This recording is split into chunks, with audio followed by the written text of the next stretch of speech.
माननीय सभापति महोदय, आज इस पुराने वक्त की आखिरी रात में खड़े होकर इस नए वक्त के आगाज की नई सुबह के दिन मैं प्रधानमंत्री श्री नरेंद्र मोदी जी, हमारे अल्पसंख्यक मामलों के मंत्री किरण रिजिजू जी का मैं बहुत इस्तकबाल करता हूं। जब वक्त के ऊपर हम बात कर रहे हैं, वक्त की रुखसती का वक्त आ गया है और नई वक्त की नई सुबह होने का वक्त आ गया है। अगर हमें इस पे बात करनी है तो मुझे चार दृष्टि से बात करनी पड़ेगी। एक, इस बिल के तकनीकी प्रावधान जिस पे बहुत सारे लोग बहुत कुछ बोल चुके हैं। दूसरा है वक्त की अवधारणा। तीसरी है वक्त की राजनीति। और चौथा है वक्त की राजनीति के नाम पर होने वाली वह सांप्रदायिक बनाम सेकुलर की राजनीति। सबसे पहले हमारे नेता सदन माननीय नड्डा जी ने बताया कि किस विस्तार के साथ इस वक्त कमेटी ने काम किया, किस शिद्दत के साथ हमारी सरकार ने काम किया। और चाहे वक्त कमेटी के जेपीसी के चेयरमैन हमारे उस सदन के सदस्य जगदम्बिका पाल जी रहे हो, हमारे मंत्री जी रहे हो, सबने जिस शिद्दत से काम किया है, तो उनके लिए मैं माननीय प्रधानमंत्री जी अपनी सरकार की तरफ से कहना चाहता हूं कि उन्होंने एक इबादत के भाव से काम किया है। तो मैं कहना चाहता हूं, इबादतों की तरह मैं ये काम करता हूं, अपने फर्ज को झुककर सलाम करता हूं। फिर भी आप खिलाफत कर रहे हैं तो तेरी मुखालफत से निखरती है शख्सियत मेरी। मैं सियासी दुश्मनों का भी बहुत एहतराम करता हूं। तो इस एहतराम के साथ मैं अब आगे का बयान शुरू करता हूं और मैं ये बताना चाहता हूं कि एक बड़ी सिंपल सी बात है जो अभी माननीय नड्डा जी ने भी कहा। दुनिया के तमाम मुस्लिम देश बता दिए, इस्लाम की धर्म स्थली सऊदी अरब, सबसे बड़ा मुस्लिम देश इंडोनेशिया, जहां खलीफत रही वहां टर्की, और यहां आईएसआईएस का इलाका, वहां इराक और सीरिया, वहां कहीं भी कुछ भी नहीं है ऐसा। फिर भी हमारे यहां क्यों है, कैसा? तो मैं कहना चाहूंगा सभापति महोदय, एक हिंदी में कहावत होती है, नया मुल्ला प्याज ज्यादा खाता है, परंतु यहां तो जो गैर मुल्ला प्याज बहुत खा रहा था, और इतना खा रहा था कि आंसू निकल रहे थे गरीब मुसलमान के भी और देश के भी। इसलिए मैं कहना चाहता हूं सभापति महोदय, अगर छोड़ दीजिए भारत की बात करिए, तो क्या ऐसी कोई शक्ति सिखों के पास है, ईसाइयों के पास है, यहूदियों के पास है, पारसियों के पास है? नहीं है। छोड़ दीजिए, इस्लाम के अंदर आइए। अगर इतना भाईचारा है तो ये सुन्नी वक्फ बोर्ड और शिया वक्फ बोर्ड अलग क्यों है मेरे भाई? जमीन पे एक दूसरे पे एतबार नहीं है, सिर्फ सियासत के लिए साथ में आने की बात है। ये भी जरा सोचने की बात है। और जो अकलियतों में भी अकलियत है, आगा खानी है, बाकी है, जो बोहरा है, उनकी तो कोई गिनती नहीं है। हमारी सरकार ने पहली बार मुस्लिम समाज के अंदर भी ईमानदारी से सबको समान प्रतिनिधित्व देते हुए एक नई सुबह के नए वक्त का आगाज किया है। इसके लिए मैं सरकार को बधाई देना चाहता हूं। और सिर्फ ऐसा ही नहीं है, मुस्लिम समाज के अनेक लोग इस प्रकार के नियमों से बहुत प्रभावित हुए और बहुत प्रताड़ित हुए, जिसके अनेक उदाहरण बहुत लोगों ने बताए होंगे। मोहम्मडन एजुकेशन सोसाइटी कोल्हापुर का केस है, ईदगाह मैदान हुबली का केस है, जिसको सुप्रीम कोर्ट ने साफ साफ उसको हुबली धारवाड़ म्युनिसिपल कॉर्पोरेशन को वापस कर दिया। अनीसा अयाशा वर्सेस तमिलनाडु वक्फ बोर्ड का केस है, तेलंगाना स्टेट वर्सेस मोहम्मद मुजफ्फर का केस है, हिमाचल प्रदेश वक्फ बोर्ड वर्सेस ख्वाजा खलीलुल्लाह का केस है। और सभापति महोदय, ताजमहल पर भी दावा कर दिया गया। अब तो मैं पूछना चाहता हूं, और सुप्रीम कोर्ट ने अपने जजमेंट में कहा कि भाई शाहजहां के जमाने का लिखा फरमान लेके आइए, तब हम मानेंगे कि इस पे कोई दावा है या नहीं। आप सोचिए कि अगर ये वक्त का कानून इसी ढंग से चला होता तो क्या होता। अभी हमारे जॉन ब्रिटास जी और मनोज झा जी ने बहुत सारी बातें बोली थी। एक प्यास की बात बोली थी उन्होंने, उड़ीसा के ग्राहम स्टोन्स का जिक्र किया था, तो उसमें तो कांग्रेस की सरकार सीबीआई की इंक्वायरी नहीं कर पाई थी। मगर जब ताजमहल का उल्लेख आता है सभापति महोदय, तो एक प्यास मुझे याद आ जाती है। जब शाहजहां जेल में था और दूर से उस ताजमहल को देखता था और उसे सिर्फ एक सुराही पानी मिलता था, और उसने औरंगजेब से कहा एक सुराही पानी और भिजवा दो, तो जानते उसने मना कर दिया। तो दुखी होकर शाहजहां ने फारसी में लिखा, ए पिसर तू अजब मुसलमानी, जे पिदरे जिंदा आप तरसानी, आफरीन हिंदुआन सदबार, जे देहंद पिदरावा मुर्दा देवम आप। मतलब तू कैसा मुसलमान है जो जिंदा बाप को पानी के लिए तरसा रहा है? तुझसे तो आफरीन 100 बार उन हिंदुओं को है जो पितृपक्ष में मरे हुए बाप को भी पानी देते हैं। और सभापति महोदय, मैं बताना चाहता हूं कि ये हमने ईमानदारी से मुस्लिम समाज के कल्याण के लिए बात की है, क्योंकि एक तरफ खड़ा हुआ है ईमानदार मुसलमान जो शराफत के साथ ईमान को गले से लगाए हुए हैं, और दूसरी तरफ कुछ चंद सरमाएदार हैं जो उस अमानत में खयानत करके शरारत के साथ उसके झंडा बरदार बनना चाहते हैं। तो ये मुकाबला किसके बीच में है? ये शराफत अली और शरारत खान के बीच में मुकाबला है। हमारी सरकार शराफत अली के साथ खड़ी है। हमारी गरीब मुस्लिम के साथ खड़ी है। ये गरीबों गुर्बत वाले गुर्बत अली और सरमाएदारे वाले गाजी खान के बीच का इलाका है। मगर मैं कहना चाहता हूं महोदय, एक बात मैं बहुत स्पष्ट रूप से कहना चाहूंगा, इन जरूरतमंद मुसलमानों की लड़ाई के लिए मैं कह सकता हूं कि ये गरीब मुसलमानों के दिल की कसक और कट्टरपंथी वोट के ठेकेदारों के मन की ठसक के बीच में हमारी सरकार ने उस कसक का साथ दिया है, जिसके लिए मैं मानता हूं गरीब और पसमानदा मुसलमान निश्चित रूप से उनका आभारी होगा। हां, मगर जब इसकी बात आती तो भी माननीय खड़गे जी भी बोल रहे थे, माननीय संजय सिंह जी भी बोल रहे थे, मनोज झा जी भी बोल रहे थे कि साहब आपके यहां वो कितने पुजारी हैं और कितने किस वर्ग के पुजारी हैं। तो मैं उनको बताना चाहता हूं, केवल अकेले जूना अखाड़े ने पिछले साल 71 SC ST लोगों को महामंडलेश्वर बनाया है। अरे आपको हमारे सदन में बैठे हुए बाल योगी उमेश नाथ जी नहीं दिखते? वैसे तो कहा जाता है जात ना पूछो साधु की, मगर मैं बताना चाहता हूं विश्व हिंदू परिषद के 50,000 से अधिक पुजारी ट्राइबल्स में जो शेड्यूल कास्ट है जो काम कर रहे हैं। मगर मैं हद अदब से पूछना चाहता हूं, बताइए मुल्ला मौलवी मुफ्ती मुकर्रम बारी हाफिज में से कितने पसमंदा हैं? उसमें कितने जुलाहा अंसारी घोसी बताइए मिरासी कितने हैं? बाकी छोड़िए, पर्सनल बोर्ड में है क्या? अरे वक्फ बोर्ड में है क्या? इसीलिए मैं कहता हूं खुद मियां फजीहत दूसरों को नसीहत। अगर ईमानदारी से बात करनी है तो उस पर आगे। मगर मैं एक बात और कहना चाहूंगा कि हमारी जो सरकार ने नाम दिया है, इसको उम्मीद नाम दिया है, और ये उम्मीद है किसके लिए? उस ईमानदार मुसलमान के लिए और देश के हर खास व आम के लिए ये उम्मीद है। मगर सभापति महोदय, कुछ लोग वो हैं जो उम्मा का ख्वाब पाले हुए थे। उम्मा शायद हमारे बहुत से लोग समझते हो ना समझते हो, पूरी एक एंटायर जो इस्लामिक खलीफत और राज होता है उसको उम्मा कहते हैं। उम्मीद वालों को तो उम्मीद की नई रोशनी दिख रही है, उम्मा वालों की उम्मीद पे पानी फिर रहा है। तो ये उम्मीद और उम्मा के बीच का भी मामला है। परंतु मैं ये भी कहना चाहूंगा सभापति महोदय, इसके बाद सिर्फ ऐसा ही नहीं था, प्रॉपर्टीज के ऊपर तमाम सरकारी प्रॉपर्टीज पे जिसमें बहुत डिटेल में हमारे साथी लोग गए, मैंने डिटेल में नहीं जाना चाहता। भोपाल का विषय है, हैदराबाद का विषय है, मुंबई का है, लखनऊ का है, पटना का है, बहुत प्रकार से है। माननीय लालू प्रसाद यादव जी का विषय जब बताया गया था तो बहुत ज्यादा हमारे मनोज झा जी बोल रहे थे, तो अब मैं उसके डिटेल में नहीं जाना चाहता हूं। सबने वो वीडियो देखा है। बस एक लाइन में उनके लिए कहना चाहूंगा, वो कुछ भी बोल रहे हैं, जिसे कहते हैं बिगड़ी बात बने नहीं, लाख करो किनकोए, रहीमन बिगड़े दूध को मथे न माखन होए। अब जो बोलना था वो बोल चुके, सबके सामने वो आ चुका। अब एक बात और है, दूसरे धर्म स्थलों के बारे में विषय आता है तो मैं याद दिलाना चाहता हूं, केरला के कैथोलिक चर्च ने 31 मार्च 2025 को जो लिखा, सिर्फ उसकी लास्ट की 2 लाइन बोलना चाहता हूं। We request the central government to get the amendment bill passed as early as possible so that the tears of thousands of suffering people in the place like Munambam can be wiped out only by a legal amendment that can provide a permanent solution to their suffering.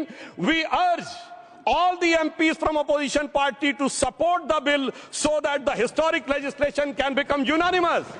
मगर सभापति महोदय, ये अल्पसंख्यकों की बात करने वाले जब अल्पसंख्यक की बात आती तराजू पे तौलते हैं, किसका वेट ज्यादा है, किसकी धमक ज्यादा है, किसकी खनक ज्यादा है, फिर तय करते हैं कि माइनॉरिटी के साथ आना है, किस माइनॉरिटी के साथ नहीं आना है। और मैं एक और बात कहना चाहता हूं, तमिलनाडु के तिरुचेरी मंदिर की बात आई, यमुनानगर में गुरुद्वारे की बात आई, केरल में क्रिश्चियन कम्युनिटी की जमीन की बात आई।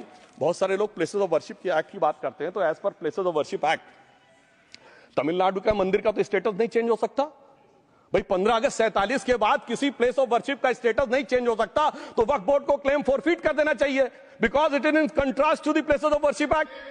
परंतु अब सुनिए, यही गुरुद्वारे के बारे में भी होना चाहिए। मगर सभापति महोदय, चाहे वक्फ बोर्ड का एक्ट हो, चाहे प्लेसेस ऑफ वर्शिप एक्ट हो, एक ही को फायदा होना है, जिसे कहावत में कहते हैं खरबूजा छुरी पर गिरे या छुरी खरबूजे पे गिरे, आखिर में कटना भगवे रंग के खरबूजे को ही होता है। अब मैं यह भी बताना चाहता हूं कि इन संपत्तियों के द्वारा जो कुछ हुआ, उन्होंने इतनी चीजों को लिया है, इतनी चीजों को लिया है। एक पुराना उर्दू का शेर है कि मिटे नामियों के निशान कैसे कैसे, और ये जमीन खा गई आसमां कैसे कैसे।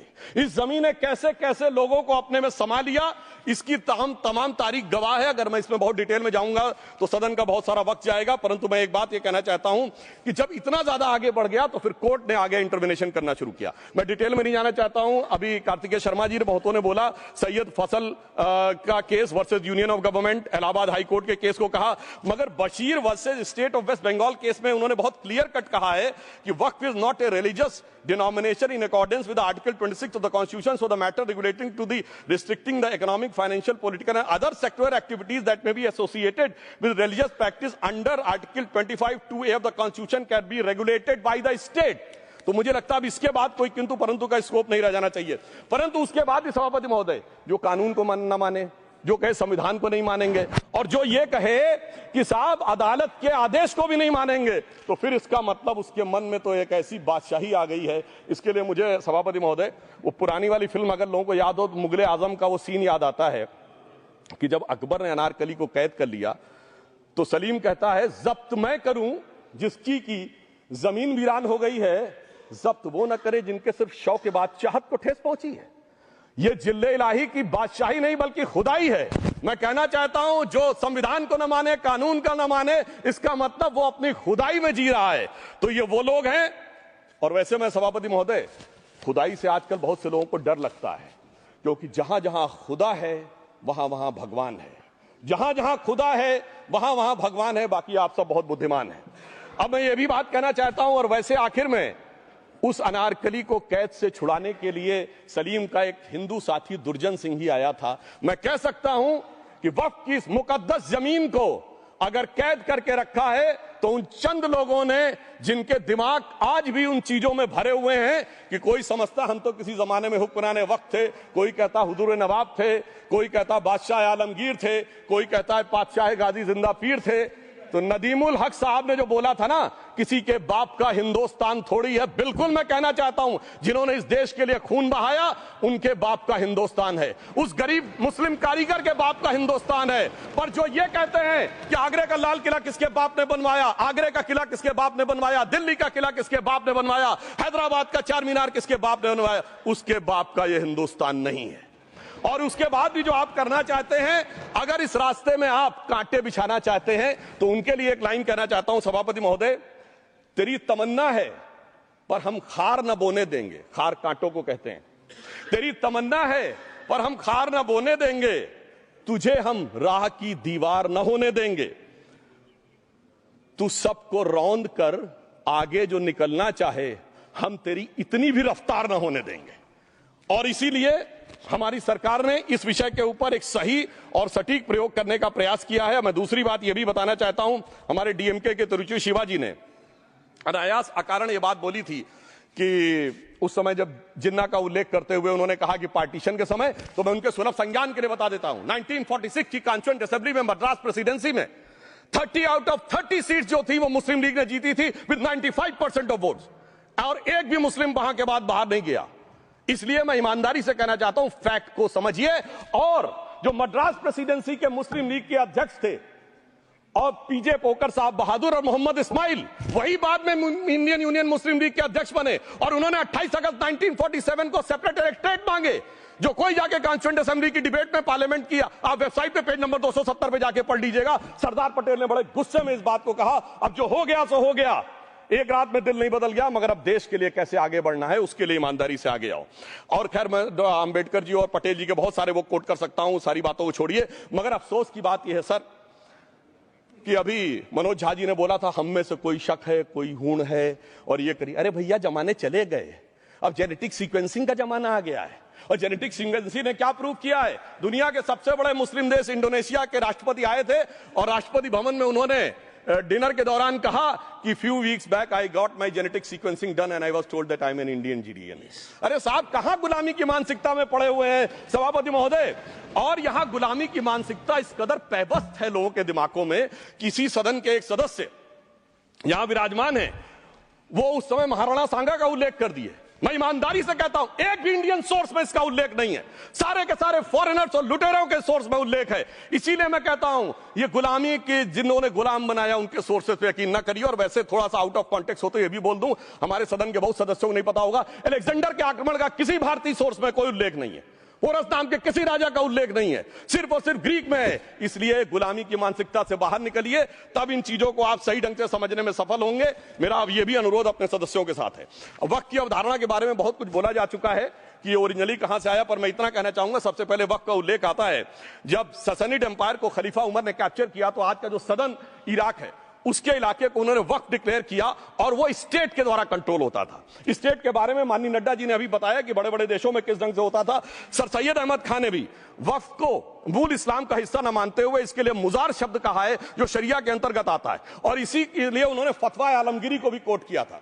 और इसीलिए 1894 की जो प्रिवी काउंसिल का जजमेंट जो आया था वो वक्फ अल औलाद के खिलाफ आया था। मगर सभापति महोदय 1906 में कलकत्ता कांग्रेस अधिवेशन में कांग्रेस ने प्रस्ताव पारित किया कि प्रिवी काउंसिल के जजमेंट में कुछ गलती है, इसे बदलना चाहिए, क्योंकि 1904 में जिन्ना कांग्रेस को ज्वाइन कर चुके थे।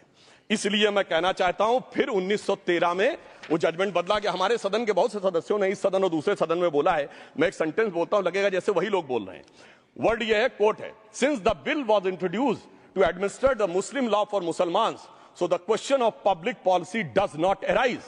लगता है जैसे हमारे कोई सदस्य बोल रहा हूं। सर, ये मोहम्मद अली जिन्ना ने अप्रैल 1913 में ही is use this word while moving the report of the select committee to the imperial legislative council. Sir, 1913 से 2013 तक भाषा ही नहीं बदली, और आज भी भाषा नहीं बदल रही है। हमें ईमानदारी से, और उस समय यूपी और बंगाल ने उसका विरोध किया था, आज यूपी और बंगाल के लोग किस तरीके से साथ में है वो पूरी तरीके से दिखाई पड़ता है।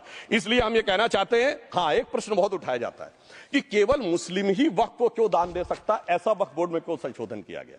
मैं ईमानदारी से कहना चाहता हूं, ऐसा नहीं कि मैं इस्लामिक मामलों का बहुत बड़ा आलिम फाजिल जानकार हूं, मगर इस्लाम में बहुत साफ मान्यता है कि जो गैर मुस्लिम है उसकी इबादत अल्लाह कबूल नहीं कर सकते, उसकी दुआ कबूल नहीं होगी तो दान कैसे कबूल होगा। साहब, हम इस्लामिक भावना का सम्मान कर रहे हैं। हमारे अल्पसंख्यक मंत्री गए थे तो वो मदीना में एक डेफिनेट लेवल तक जा सकते, उसके आगे नहीं जा सकते। अगर इबादत की इजाजत नहीं है तो साथ जायदाद की इजाजत कैसे हो सकती है। मुस्लिम भावना का सम्मान है, और अगर है तो कोई मुल्ला मौलवी मुफ्ती मुकर्रम बारी आज आके बता दे कि कबूल हो सकती है दुआ, तो हम दान भी कबूल करने के लिए तैयार हैं। और तो और छोड़िए साहब, जब आप कहते हैं कि हर चीज हलाल होनी चाहिए, तो साहब हलाल करने की प्रक्रिया नहीं, हलाल करने वाला भी मुस्लिम होना चाहिए, तब वो हलाल होता था। तो मैं पूछना चाहता हूं साहब, काटने के लिए तो हलाल होने के लिए मुस्लिम जरूरी है, और बांटने के लिए बगैर मुस्लिम के भी हलाल होगा, ऐसा तो नहीं हो सकता। तो जो हमारी सरकार ने किया है वो मुस्लिम भावना के सम्मान के लिए किया है। और जहां तक मैं कहना चाहूंगा, हिंदू समाज के बारे में बात करते हैं, हमारे यहां कोई प्रॉब्लम नहीं है। हमारे यहां कोई ऐसा नहीं कि हज पे कोई गैर मुस्लिम नहीं जा सकता। हमारे देखिए कुंभ में 50 लाख विदेशी आए थे और किसी से नहीं कहा या कन्वर्ट हो जाओ। इसलिए मैं कहना चाहता हूं, हिंदुइज्म की धारणा और बाकी धारणा का जो तुलना करने का प्रयास करते हैं वो बहुत उचित नहीं है। मगर सभापति महोदय, इस वक्त ने कई अद्भुत नजारे दिखाए। इस्लाम में जो काफिर से ज्यादा मुशरिक और शिर्क को बुरा माना गया, नहीं जो भगवान को माने ही नहीं। यहां देखिए वो लेफ्ट के लोग जो कहते धर्म एक अफीम है, वो आज खुदाई खिदमतगार बन के खड़े हो गए। सोचिए कैसा बदलाव आया है। और सर, मुझे एक और चीज नजर आती है, एक पुराना गीत था, वक्त ने किया क्या हसी सितम। तो आज मैं कहना चाहूंगा, वक्त ने किया क्या हसी सितम कि मुस्लिम लीग और शिवसेना मिलके हो गए हम। और मैं कहना चाहता हूं, ये मुस्लिम लीग वो है जिसने सेपरेट इलेक्टोरेट की मांग की थी, और इस शिवसेना के उबाटा के हमारे इस सदन के एक सदस्य हैं। और सर, हमारे साथ मुरली जी बैठे हैं, मुरली देवड़ा जी ने मुझे याद दिलाया, उन्होंने मिलिंद देवड़ा जी ने याद दिलाया, उन्होंने कहा एक जमाने में उन्होंने कहा था मुस्लिमों की नागरिकता छीन लेनी चाहिए। इसीलिए मैं कह रहा हूं, वक्त ने किया क्या हसी सितम, ये दोनों मिलके हो गए हम। और सर, मैं इसके बाद एक टेक्निकल बात करना चाहता हूं। जब इन्होंने टाइम ड्यूरेशन हटा दिया था और बैक में पीछे जा सकते थे, तो मैं पूछना चाहता हूं सर कि जब ब्रिटिश हुकूमत आई तो उसने तो मुगलों सारी हुकूमत ले ली थी, तो उनका मालिकाना हक कैसे हुआ। सर, 1707 के बाद तो इस्लामी हुकूमत दिल्ली से खत्म हो गई थी। एक आखिरी मुगल बादशाह शाह आलम के लिए तो बोला जाता था सल्तनते शाह आलम दे लाल किले ते पालम, यानी आज का IGI एयरपोर्ट। तो साहब, उसके बाद ये गुजरात के सूरत से लेकर लखनऊ तक उनका मालिकाना हक निकलने कहां से लगा। अरे भाई, जब दिल्ली को कैप्चर किया था अंग्रेजों ने तो सारी जमीन अंग्रेजों की थी। तो जब मैं अपने कांग्रेस के मित्रों से पूछना चाहता हूं, ये जब गवर्नमेंट ऑफ इंडिया एक्ट में पावर डीड ट्रांसफर की थी तो पढ़े नहीं थे क्या, या खोखले कागज पर साइन कर लिए थे, या कागज सही था, आप खोखला करने की बात है। मैं पूछना चाहता हूं, जब 250 साल तक वो हुकूमत ही नहीं रही तो उस हुकूमत के फरमान की लेजिटिमेसी कैसे हो सकती है, ये मैं कानूनविदों के लिए भी एक फूड फॉर थॉट रखने की बात करता हूं। और दूसरी बात मैं कहना चाहता हूं, ये किन हुकूमतों की बात कर रहे हैं सभापति महोदय। अगर सूरत नगर निगम पे दावा है मुगल के जमाने का और तमिलनाडु के मंदिर पर काट के नवाब का, सभापति महोदय, ये वो हुकूमतें थी जो जजिया लगाती थी, ये वो हुकूमतें थी जो जिम्मी का कॉन्सेप्ट रखती थी, ये वो हुकूमतें थी जो गाजी की बात करती थी। क्या भारत के संविधान में उन हुकूमतों के फरमान को सही मान्यता देना सही है? बिल्कुल गलत है। मैं कहता हूं बाबा साहब अंबेडकर के संविधान में यदि आप ऐसी हुकूमतों के फरमान को रखने की कोशिश करते हैं तो this is fraud on constitution. और हमारी सरकार ने अगर बैकडेट से वो बंद किया है तो उस फ्रॉड को रोकने की पूरी व्यवस्था की है। और यहां पर मैं ये भी कहना चाहता हूं सभापति महोदय, जमींदारी उन्मूलन 1948 में हो गया, मगर ये बाद में जमींदार कैसे क्रिएट हो गए? हमने बचपन में विनोबा भावे, हम लोगों के जन्म से बहुत पहले की बात है, विनोबा भावे जी के भूदान आंदोलन की बात सुनी थी, जिसमें जमींदारों से पैसा लेके जमीन लेके गरीबों को दी जाती थी।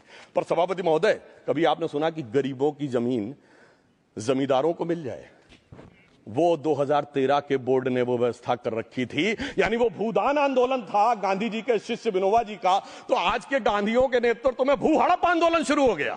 अगर वो भूदान आंदोलन था तो ये भू हड़प आंदोलन था। इसलिए मैं एक और बात भी कहना चाहूंगा सभापति महोदय कि जिन हुकूमतों के फरमान की बात की जाती है, एक और फैक्ट है, इसको कोई अन्यथा न ले, जितने मुस्लिम बादशाह अलाउद्दीन खिलजी के बाद उन्होंने बगदाद की खलीफा का खुतबा पढ़ा है, that is a foreign rule, it's on record. कैसे उसको भारत सरकार मान्यता दे सकती है? इसलिए मैं कहना चाहता हूं जरा सा गौर से देखेंगे तो हकीकत आपके सामने आ जाएगी। और क्या कभी किसी ने कल्पना की, किसी क्रिश्चियन ने तो नहीं कहा कि इंडिया गेट हमारा है, गेटवे ऑफ इंडिया हमारा है, और चर्च नहीं सही फिर भी चर्च गेट हमारा है? तो फिर यह केवल किसी एक के दिमाग में क्यों आती है? हमने जो इवैक्यू एक्ट के तहत दे दिया था पाकिस्तान के गए लोगों को, क्या हमारे जो सिख और हिंदू भाई आए थे उनकी जमीनें मिली? अरे महाराजा रणजीत सिंह की राजधानी लाहौर थी और काबुल तक था राज, तो क्या उन्होंने जमीनें नहीं दान दी होगी गुरुद्वारे और मंदिरों को? वो मिली? अरे वो तो छोड़िए, ननकाना साहब और करतारपुर साहब तक नहीं मिला था।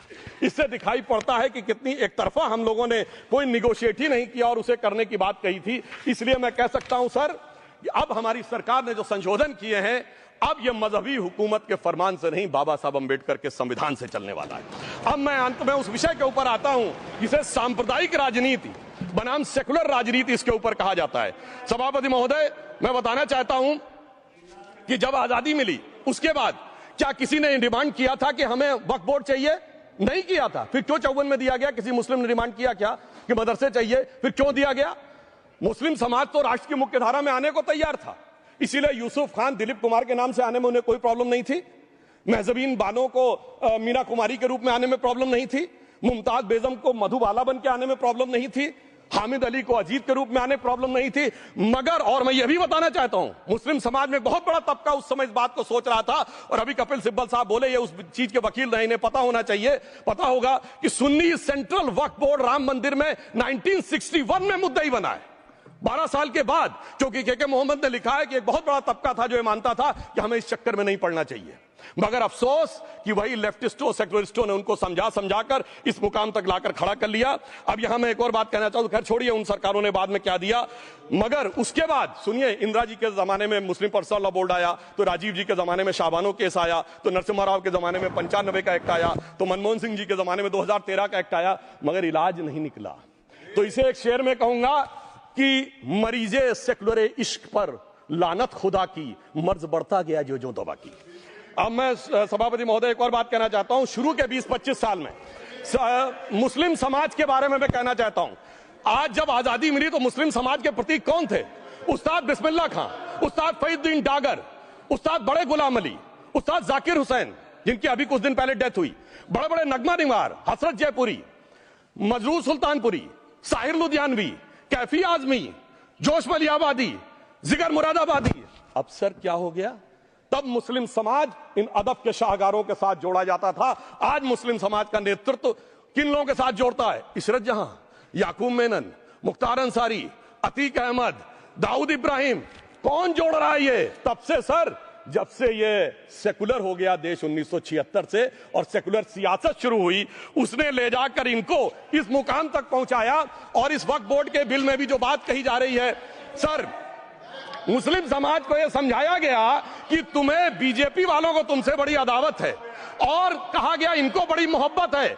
जब यह देश आजाद हुआ, मैं उत्तर प्रदेश का रहने वाला हूं, उत्तर प्रदेश में 1931 की सेंसस में 8% रेट ऑफ डेथ थी और सैयद मुसलमानों में 24% थी। यूपी की ब्यूरोक्रेसी में 20% थे। आज कहां चले गए सब? मैं एक लाइन में कहना चाहूंगा, ये अदावत और मोहब्बत की सियासत में ऐसे फंसे कि किसी को किसी की मोहब्बत ने मारा, किसी को किसी की अदावत ने मारा, मगर इस शराफत अली को सेकुलर सियासत ने मारा। और मैं सभापति महोदय एक और बात कहना चाहता हूं कि चलिए बोलिए। Fauzia Khan, please one second, mic is there. Yes, ये बोल रहे हैं मुस्लिम समाज आज का इशरत जहां और फलाना टेररिस्ट के साथ नाम जोड़ रहे हैं। ये बिल्कुल आरोप है सर, इसको एक्सपंज करना चाहिए। ये समाज के साथ अन्याय है। ये बात आपको एक्सपंज करना होगा सर, ये बात को। एक honourable member, if you would carefully go through what Sudhanshu has said, I am sure you will appreciate his spirit. Just think for a moment. He has not cast any aspersions. Sudhanshu, go ahead. Time में जवाब दूंगा और उसके बाद ये हमारा सदन माने ना माने, जो देख रहे होंगे उनके लिए कहना चाहता हूं sir, doctor APJ Abdul Kalam. One second. काहे परेशान? Vaiko ji, honourable member, Vaiko ji, oh my God, Vaiko जी,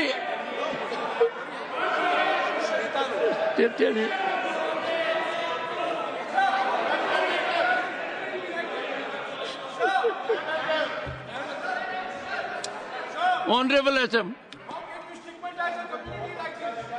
को जी हिंदी समझ रहे हैं।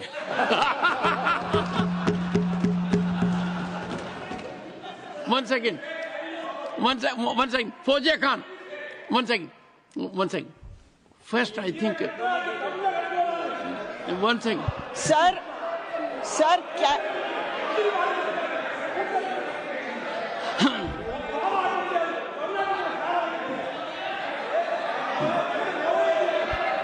sir, community cannot be stigmatized. Yes, sir. An entire community cannot I'll be come to you. branded like this. Fauziya Khan ji, I'll come to you. I'll give you the opportunity.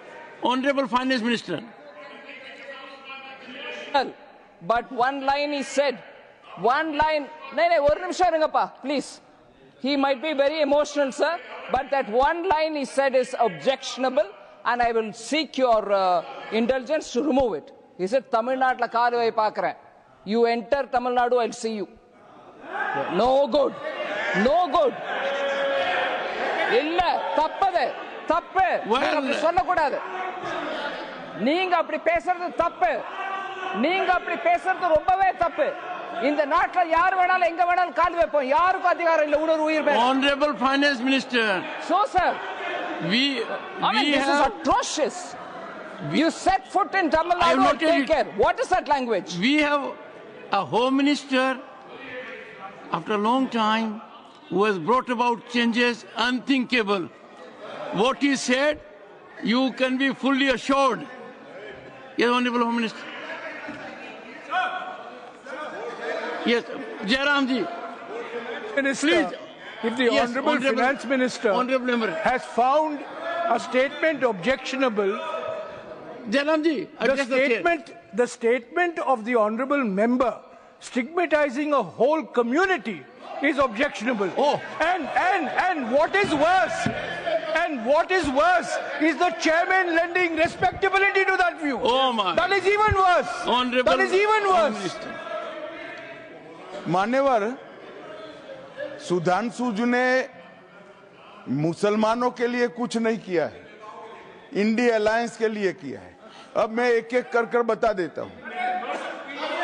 अरे सुनो ना भाई, आप सुनो तो। अरे दिग्विजय सिंह सुनिए, मैं खड़ा हूं ना अपने पैर पर। मान्यवर, सुधांशु जी ने कहा इशरत जहान, यही एनसीपी पार्टी ने इशरत जहान के घर पर जाकर रुपयों का इनाम भी दिया था और उसको शहीद बताया था। दूसरा कहा अतीक अहमद किस पार्टी से थे? इंडिया अलायंस की। दूसरा कहा अंसारी किस पार्टी से? कांग्रेस और इंडिया अलायंस के। ये सारे नाम आपके साथ जुड़े हैं भाई। उल्टा उन्होंने तो मुसलमान कम्युनिटी से तो ढेर सारे शायरों का नाम दिया जिन्होंने साहित्य की सेवा की और ढेर सारे साहित्य की रचना की। मन Sudhanshu, he is not yielding now. Sudhanshu. सबसे पहले मैं तमिलनाडु का जवाब देना चाहता हूं। Yes. सभापति महोदय, तमिलनाडु से ही डॉक्टर एपीजे अब्दुल कलाम थे और मैं सारे सदन से कहना चाहूंगा डॉक्टर कलाम का नमाज जनाजा और याकूब मेनन का नमाज जनाजा एक ही दिन हुआ। कितने लोग याकूब मेनन के नमाज जनाजा में गए और कितने डॉक्टर कलाम के नमाज जनाजा में गए? डॉक्टर कलाम मेमोरियल पे कितने लोगों की फोटो है? दिखाएं मुझे, सोशल मीडिया पे पोस्ट की हो। मगर अफजल हालात का मारा था आपके एक मंत्री का ऑफिशियल ट्वीट है, वो इस सदन के सदस्य नहीं तो मैं नहीं बोल रहा हूं। याकूब मेनन की जुडिशियल किलिंग हुई आपके एक नेता का, मिनिस्टर का ऑफिशियल ट्वीट है, सदन के सदस्य नहीं है इसलिए नहीं बोल रहा हूं। और सर 26/11 आरएसएस ने कराया, सदन के सदस्य बैठे हुए हैं। हाफिज साहब और सुनिए जाकिर नायक शांति का मसीहा सदन में सदस्य बैठे हुए हैं। सर किसने जोड़ा? मैं नहीं कह रहा हूं जोड़ा, हमने किससे जोड़ा मैं बताना चाहता हूं। मैं अपनी बात, सर मैंने नाम किसी का नहीं लिया। सर आपने उड़ता तीर क्यों पकड़ लिया? सर मैंने नाम नहीं लिया, उड़ता तीर क्यों पकड़ लिया? सर मैं पूरी बात करूं। सर मैं कहना चाहता हूं हमारी सोच मुस्लिमों के बारे में और इनकी सोच में क्या अंतर है। देखिए जिन लोगों ने मुस्लिम हिस्ट्री नहीं पढ़ी उन्हें मैं बताना चाहता हूं। एक दो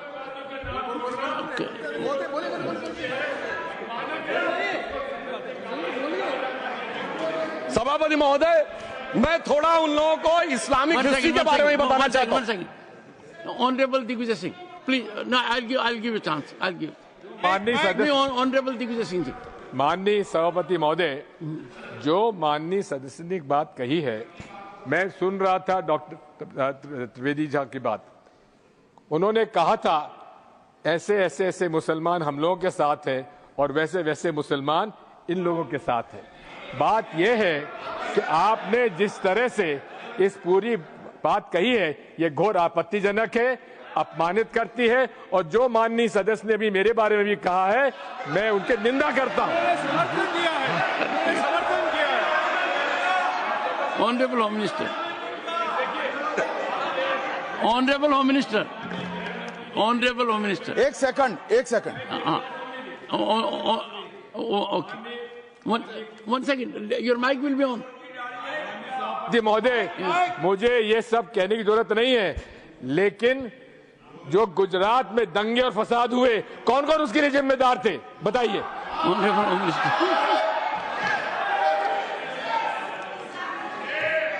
मान्यवर, मैं ध्यान से बारीकी से पूरे संवाद को सुन रहा हूं। माननीय सदस्य सुधांशु जी ने दिग्विजय सिंह का नाम नहीं दिया। अब वो खड़े होकर कहे मेरे बारे में कहा, इससे साबित हो गए। और अभी भी मौका है। आपने नहीं कहा है कि 26/11 के हमले में आरएसएस का हाथ था, तो अभी खड़े होकर माइक चालू कराकर बुलवा दीजिए। माननीय और आपत्तिजनक बात है, मैंने ये बात कभी नहीं कही है, ये आप लोगों का प्रचार है। मेरी आपत्ति इस बात की थी कि सभी माननीय सदस्य ने और बात कही है कि अब हमारे तरफ ऐसे मुसलमान थे और वैसे मुसलमान हम लोगों की तरफ थे। ये पूरे समाज के साथ, पूरे अल्पसंख्यक समाज के साथ अपमानजनक बात है। और माननीय सभापति महोदय, आप बताइए, माननीय गृह मंत्री जी, आप वहां पर थे, गृह मंत्री थे जब दंगे हुए थे, तो आप लोगों का क्या रोल था ये जन जाहिर करें। होम मिनिस्टर, इनको मेरा हुआ ऐसा है कि मैं ही दिखाई पड़ता हूं। आपकी सुनिए, अब सुनिए ना दिग्विजय सिंह, सुनिए, एक मिनट सुनिए। दंगे शांत होने के बाद 18 महीने के बाद मैं गृह मंत्री बना। दंगा हुआ तब मैं गृह मंत्री नहीं था। सुधांशु त्रिवेदी, संदर्भ में किसी का नाम नहीं लिया। अजीज बर्नी की किताब थी 2611 एंड आरएसएस कॉन्स्पिरेसी, कोई जाके चेक कर ले उसमें कौन कौन कहां कहां था। अब मैं मुसलमानों के बारे में कहना चाहता हूं, मुस्लिम समाज के लिए। बहुत से लोग ऐसे हैं जिनको मुस्लिम समाज की हिस्ट्री नहीं पता है। मैं बताना चाहता हूं, भारत से जब न्यूमेरिक सिस्टम सबसे पहले गया तो अल जहर थे सबसे पहले, जिन्होंने जाके 1793 में जो सूर्य सिद्धांत था उसका अरबी में ट्रांसलेशन हुआ सिंध हिंद।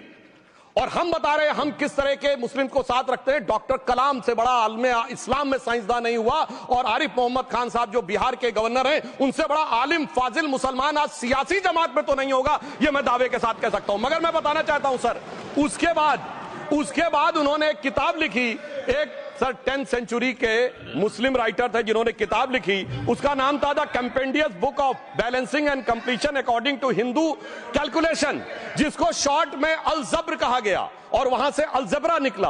और सर उसके बाद अल ख्वारिज्म आया। और सर आज मेरे ख्याल से सदन के बहुत से लोगों को नहीं पता होगा, ये जो एल्गोरिथम वर्ड है ये अल ख्वारिज्म से आया हुआ है। एक जमाने में इस्लाम में बैतुल हिकमत था, यानी वो सबसे बड़ा हिकमत का केंद्र था, जब एक से एक लोग होते थे। बहुतों को नहीं पता होगा कि कोलंबस ने जिस नक्शे के थ्रू दुनिया ट्रेवल किया था वो बनाने वाला भी एक मुस्लिम था, अल इदरीसी। मगर सर एल्गोरिथम आज ऐसा बदला कि एआई के एज में दलगत भावना से ऊपर उठकर औरंगजेब के साथ खड़े हो गए। सर ये एल्गोरिथम किसने बदल दिया, ये मैं बताना चाहता हूं। इस पे थोड़ा सोचने की जरूरत है। इसलिए मैं कहता हूं मुस्लिम पॉलिटिक्स की सोच क्या थी, हमने किन मुसलमानों का साथ दिया है, मैं बताना चाहता हूं। सर वीर अब्दुल हमीद की शहादत की 50वीं वर्षगांठ 2015 में हुई। प्रधानमंत्री मोदी जी ने उनके पूरे परिवार को और उनकी पत्नी को बुला के सम्मानित किया, और इन लोगों ने उस यासीन मलिक को, जिसके ऊपर 3 एयरफोर्स के ऑफिसर्स को हत्या करने का आरोप था, वो प्रधानमंत्री आवास में। सर साफ दिखाई पड़ता है कौन किसके साथ खड़ा हुआ है, कौन किस तरह के मुसलमान के साथ खड़ा हुआ है। और सर मैं ये भी कहना चाहता हूं सर, ये सर अपने टर्न पे बोलिए सर, पिछले 30-35 सालों से हुआ खड़ा किया जा रहा है। 1990 में जब राम मंदिर आंदोलन हुआ, कहा गया बीजेपी आएगी उत्तर प्रदेश में खा जाएगी। सर बीजेपी आने के बाद उत्तर प्रदेश में जानते क्या हुआ सर, 22 साल से शिया सुन्नी के बीच में जो दंगे चलते थे और मदे साबा का जुलूस नहीं निकलता था, शिया समुदाय का मदे साबा का जुलूस लखनऊ में हमारी सरकार में निकलना शुरू हुआ। और उसके बाद कहा गया केंद्र में भाजपा आएगी तो खा जाएगी। सर अटल जी की सरकार आई, इतनी शानदार स्थिति रही। उसके बाद कहा गया गुजरात में आएगी तो भाजपा खा जाएगी। सर गुजरात का मुसलमान आज सबसे समृद्ध मुसलमान है, सबसे ज्यादा जकात वहां से आता है। उसके बाद कहा गया मोदी जी की सरकार आएगी तो क्या होगा। सर मोदी जी की सरकार आने के बाद हमारे साथियों ने बताया है अल्पसंख्यक समुदाय के 70% लोग हैं जिनको किसी न किसी एक योजना का लाभ जरूर मिला है। और सर फिर कहा गया सीए आएगा तो नागरिकता छिन जाएगी। सर उसके बाद भी आपने सब देखा, और सर हम बचपन में सुनते थे कि राम मंदिर बनने लगेगा तो मिडिल ईस्ट की देश पेट्रोल देना बंद कर देंगे। सर राम मंदिर भी बन रहा है, और भारत मिडिल ईस्ट कॉरिडोर भी बन रहा है, और अबू धाबी में भी मंदिर बन रहा है, और 4 मुस्लिम देशों ने सर्वोच्च नागरिक सम्मान मोदी जी को दिया हुआ है। इसलिए मैं कहना चाहता हूं सर, मर्ज हो तो उसका इलाज किया जा सकता है। जैसे हमारे यहां वैद धन्वंतर माने गए हैं, इस्लामी अकीदे में वैद हकीम लुकमान माने गए, तो कहा गया है उनके लिए कि इसमें क्या रखा है, देखे है जो तू आन के पास, बददुमा वहम की दारू नहीं लुकमान के पास। यानी मर्ज का इलाज है, पर वहम का इलाज तो हकीम लुकमान भी नहीं कर सकते जो आपने पाल कर रखा है। मैं कहना चाहता हूं हम किन मुसलमानों की बात करते हैं। आप गंगा जमुनी तहजीब की बात करते हैं। सर दारा शिकोह औरंगजेब का बड़ा भाई था, उसने उपनिषदों का अध्ययन किया, संस्कृत में अनुवाद कराया और नाम रखा सिर्रा अकबर, यानी वर्ड्स ऑफ गॉड। मैंने किसी को दारा शिकोह की जयंती मनाते हुए नहीं देखा। मैं पूछना चाहता हूं बेगम बीबी ताज, उनके घर पे जाते किसी ने सुना। सर ये बताइए आलम शेख, इतने बड़े कृष्ण भक्त कवि, किसी ने सुना उनके घर पे जाते हुए। मलिक मोहम्मद जायसी जिन्होंने पद्मावत लिखा, उत्तर प्रदेश के रहने वाले, उनके घर पे कोई गया? ये बताइए ब्रिगेडियर मोहम्मद उस्मान के घर पे कौन गया? आजमगढ़ में, गाजीपुर के रहने वाले थे, आज तक जाने वालों में नहीं दिखे। और मैं सर बताना चाहता हूं एक और बात, सर एक सैयद इब्राहिम रसखान हुए हैं, बहुत बड़े कृष्ण भक्त के कवि। सर जिन्होंने क्या लिखा, उन्होंने कहा मेरा अगला जन्म हो तो भी मैं कृष्ण भक्ति बनना चाहूंगा। मनुष्य बनूं तो ग्वाल बाले के रूप में, और पशु बनूं तो गाय के रूप में। उन्होंने कहा मानुष हो तो वही रसखान, बसों ब्रज गोकुल गांव के ग्वारन। जो पशु हो तो कहा बस मेरो चरो नित नंद की धेनु मजारन। सर उन्होंने कहा गायों के बीच में नंद बाबा की गायों में जन्म लेना चाहूंगा। मगर सर आज एक ऐसे नेता आए हैं इस देश में जिनको गायों से बदबू आने लगी है, तो उनके लिए मुझे मेरे मन में भाव आता है सर कि श्री रामचंद्र कह गए सिया से, ऐसा कलयुग आएगा गोपालक श्री यदुवर कुल में एक ऐसा नेता आएगा जिसे बकरे कटने में खुशबू मिलेगी, गौ माता में बदबू पाएगा। रामचंद्र कह गए सिया से कैसा कलयुग आएगा। अब सर मैं एक और बात भी कहना चाहता हूं, हम किनको मानते हैं सर? नजीर अकबराबादी को सुनिए, कृष्ण भक्त के लिए क्या कहा। सर मैं एक बोलना चाहता हूं, बुल्ले शाह ने क्या कहा? बुल्ले शाह ने कहा, अभी होली गुजरी है, उसने कहा था आज होली खेलूंगी मैं, कर बिस्मिल्लाह। उन्होंने आगे कहा, अलस्तु भी रबिकुम प्रीतम बोले, सब सखियों ने घूंघट खोले, नाम नबी की रतन चढ़ी, सुनिएगा, नाम नबी की रतन चढ़ी और बूंद पड़ी अल्लाह अल्लाह, आज होली खेलूंगी मैं, कर बिस्मिल्लाह। तो मैं भी कहता हूं अब बिस्मिल्लाह करिए और उसके बाद हमारे इस सहयोग करिए, इस सकारात्मक उसका, वरना अल्हम्दुलिल्लाह जो हम मुसलमानों के लिए और देश के लिए करना चाहते हैं उसमें हमें सफलता जरूर मिलेगी। अंत में मैं सिर्फ यह कहना चाहता हूं सर, तमाम प्रकार की बातें यहां पर हुई, सकारात्मक और नकारात्मक, मगर अफसोस की बात यह है कि 1913 के वक्फ वाल औलाद से लेके 2013 के वक्फ वाल औलाद तक इनकी फितरत नहीं बढ़ती, क्योंकि सर ये तो पार्टियां ही अल औलाद हैं, तो इनको तो उससे बहुत ज्यादा वो होगी। पर मैं सिर्फ अंत में कहना चाहता हूं सर, अपनी सोच बदलिए। आप जिस कश्ती पे सवार होकर इस दरिया को पार करने की कोशिश कर रहे हैं, पिछले 75 साल में नहीं कर पा रहे हैं, 10-12 साल में बहुत हिचकोले खा रहे हैं, तो कश्ती और रास्ता बदलिए। तो इनके लिए अंत में एक पंक्ति कहते हुए बात समाप्त करना चाहूंगा कि इन्होंने कश्ती भी नहीं बदली, दरिया भी नहीं बदला, पर इन डूबने वालों का जज्बा भी नहीं बदला, पर है शौक के सफर ऐसा, एक उम्र हुई हमने, मंजिल भी नहीं पाई, रास्ता भी नहीं बदला। अब अगर नई मंजिल पानी है, नई मंजिल की नई सुबह देखनी है, तो मैं कहना चाहता हूं आइए सबको साथ लेकर चलिए। और एक ऐसा वक्त आया है जब मैं जो हमारे किरण रिजिजू जी ने कहा था कि मैंने एक शम्मा जलाई हवाओं के खिलाफ, तो मैं प्रधानमंत्री मोदी जी की तरफ से कहता हूं कि हमें इल्जाम मत दीजिए, बहुत अफसोस होता है, हमें इल्जाम मत दीजिए, बहुत अफसोस होता है। बड़ी तरकीब से कश्ती यहां तक लेके आए हैं और बदल देते हैं हम दरिया की लहरें अपनी हिम्मत से, आंधियों में भी अक्सर चिराग हमने जलाए हैं। धन्यवाद।